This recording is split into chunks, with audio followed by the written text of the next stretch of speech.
آیت نمبر 15 اعوذ باللہ من الشیطان الرجیم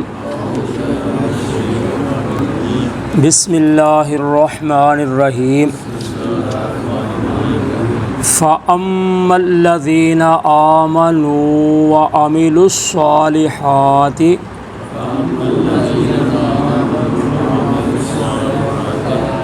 فَهُمْ فِي رَوْضَةٍ يُحْبَرُونَ وَأَمَّا الَّذِينَ كَفَرُوا وَكَذَّبُوا بِآيَاتِنَا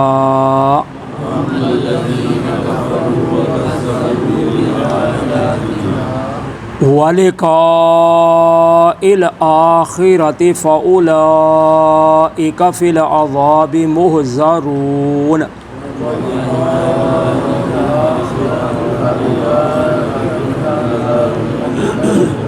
فَسُبْحَانَ اللَّهِ حِينَ تُمْسُونَ وَحِينَ تُصْبِحُونَ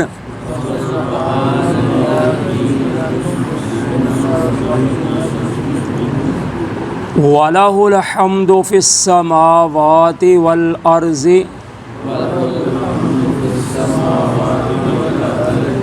وَعَشِيًّا وَحِينَ تُظْهِرُونَ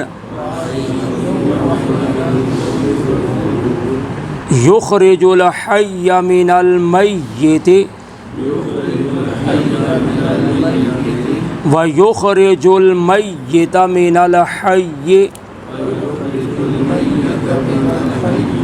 وَيُحْيِي الْأَرْضَ بَعْدَ مَوْتِهَا وَكَذَلِكَ تُخْرَجُونَ فَأَمَّا الَّذِينَ آمَنُوا وَعَمِلُوا الصَّالِحَاتِ پس وہ لوگ جو ایمان لائے اور نیک اعمال کیے فَهُمْ فِي رَوْضَةٍ يُحْبَرُونَ پس وہ جنت میں یا بالا خانوں میں خوش و خرم رکھے جائیں گے وَأَمَّا الَّذِينَ كَفَرُوا وَكَذَّبُوا بِآيَاتِنَا اور وہ لوگ جنہوں نے کفر کیا اور جھٹلایا ہماری آیتوں کو وَلِقَاءِ الْآخِرَةِ اور آخرت کی ملاقات کو فَأُولَئِكَ فِي الْعَذَابِ مُحْضَرُونَ پس وہ لوگ عذاب میں حاضر کیے جائیں گے۔ پیچھے والی جو آخری آیت کل ہم نے پڑھی تھی اس میں اللہ تعالیٰ نے فرمایا تھا کہ جب قیامت قائم ہوگی تو لوگ جدا جدا ہو جائیں گے۔ تو جدا جدا ہونے سے مراد ہے کہ اہل ایمان جو ہیں جنت میں اور اہل کفر اور شرک جو ہیں وہ جہنم میں چلے جائیں گے اور ان کے درمیان دائمی جدائی ہو جائے گی، یعنی مستقل طور پر ان میں جدائی ہو جائے گی، یہ دونوں پھر کبھی اکٹھے نہیں ہوں گے۔ جو جنت میں چلے گئے وہ جنت میں ہمیشہ رہیں گے، جو جہنم میں چلے جائیں گے وہ جہنم میں ہمیشہ رہیں گے۔ لیکن اس سے مراد وہ ہے جو پکے کافر اور پکے مشرک ہیں بغیر توبہ کے مرے۔ اسی طرح جنت میں جانے والے وہ مسلمان ہیں مومن جو پکے مسلمان تھے، جنتی تھے وہ، کیونکہ جہنم میں مسلمانوں نے بھی جانا ہے، جنہوں نے مسلمان ہونے کے نال گناہ بھی کرتے رہے، لیکن وہ اپنی سزا بھگت کے ایک نہ ایک دن واپس آ جائیں گے۔ جس کے دل میں ایک ذرہ برابر بھی ایمان ہوگا وہ بھی جہنم سے باہر آ جائے گا، لیکن کتنی دیر بعد یہ اللہ تعالیٰ جانتے ہیں۔ تو ہمیشہ انہوں نے رہنا ہے جن کا کفر پکا ہو گیا، جن کا شرک پکا تھا، انہوں نے رہنا ہے، باقی گناہگار مسلمان ایک نہ ایک دن جہنم سے واپس آ جائے گا۔ تو پھر اس وقت اللہ تعالیٰ فرماتے ہیں کہ ان کی یہ دائمی جدائی ہو جائے گی، اس کے بعد پھر ان کی کبھی ملاقات نہیں آپس میں ہوگی۔ فَسُبْحَانَ اللَّهِ حِينَ تُمْسُونَ وَحِينَ تُصْبِحُونَ پس تم اللہ کی تسبیح بیان کرو شام کے وقت اور صبح کے وقت۔ وَلَهُ الْحَمْدُ فِي السَّمَاوَاتِ وَالْأَرْضِ اور اسی کی تعریفیں ہیں آسمانوں اور زمین میں۔ وَعَشِيًّا وَحِينَ تُظْهِرُونَ اور پچھلے پیر اور ظہر کے وقت۔ تو اللہ تعالیٰ فرماتے ہیں کہ تم اللہ کی تسبیح بیان کرو شام کے وقت بھی اور صبح کے وقت بھی،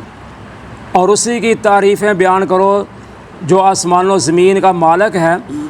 اور سے پیر یعنی پچھلے پیر عصر کے وقت،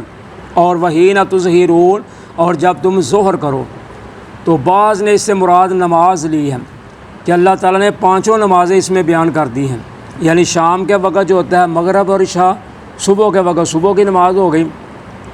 اور عشیہ کہتے ہیں سے پیر یعنی عصر کے وقت کو۔ تو تظہرون کا معنی ہو گیا ظہر کے وقت، یعنی 5 وقت اللہ تعالیٰ کی نماز پڑھو، یا پھر اس کا مطلب ہے کہ یہ 5 جو وقت ہیں اسی کا نام دن رات ہے، اسی کا نام 24 گھنٹے ہے۔ تو جو مالک دن رات کو بدل رہا ہے، صبح ہوتی ہے پھر دوپہر ہوتی ہے، دھوپ زیادہ ہو جاتی ہے، گرمی کی شدت زیادہ، سے پیر ہوتی ہے، پھر آہستہ آہستہ گرمی کم ہونا شروع ہو جاتی ہے، اندھیرا آنا شروع ہو جاتا ہے، رات کا اندھیرا ہو جاتا ہے۔ تو یہ سارا نظام جو مالک چلا رہا ہے، تم اس کی تسبیح بیان کرتے رہا کرو کہ جس مالک نے اتنا بڑا نظام چلایا ہوا ہے اس کی پاکی بیان کرو۔ جیسے ہم آپ دنیا میں کوئی نیکی کرتا ہے، کسی کا ساتھ اچھا کوئی سلوک کرتا ہے، احسان کرتا ہے، تو ہم اس کی تعریف بیان کرتے ہیں کہ بھائی فلاں چوہدری صاحب نے یا فلاں آدمی نے بھائی اس کی مالی معاونت کی ہے، اس کے کام آیا خوشی غمی میں۔ تو جو مالک اتنا بڑا نظام چلا رہا ہے اس کی بھی ہمیں تسبیح بیان کرنی چاہیے۔ یخرج الحی من المیت، وہ اللہ نکالتا ہے زندہ کو مردہ سے، ویخرج المیت من الحی، اور وہ اللہ نکالتا ہے مردہ سے زندہ کو، ویحیی الارض بعد موتها، اور وہ زندہ کرتا ہے زمین کو اس کے مرنے کے بعد، وکذالک تخرجون، اور اسی طرح تم نکالے جاؤ گے۔ تو اب اللہ تعالیٰ فرماتے ہیں کہ اللہ کی ذات کون ہے جو زندہ کو نکالتا ہے مردہ سے؟ تو اس سے مراد ہے مرغی انڈا، یعنی جو ہوتے ہے انڈا وہ مردہ ہوتا ہے، اس سے اللہ تعالیٰ زندہ کو نکال دیتا ہے۔ یا اس سے مراد یہ بھی ہے انسان، کہ انسان کا جو نطفہ ہوتا ہے وہ مردہ ہوتا ہے، اس سے اللہ تعالیٰ زندہ کر دیتا ہے، انسان بنا دیتا ہے۔ اور اسی طرح اللہ تعالیٰ کافروں سے مسلمانوں کو، مسلمانوں سے کافروں کو پیدا کر دیتا ہے۔ تو اسی طرح اللہ تعالیٰ نکالتا ہے مردہ کو زندہ سے،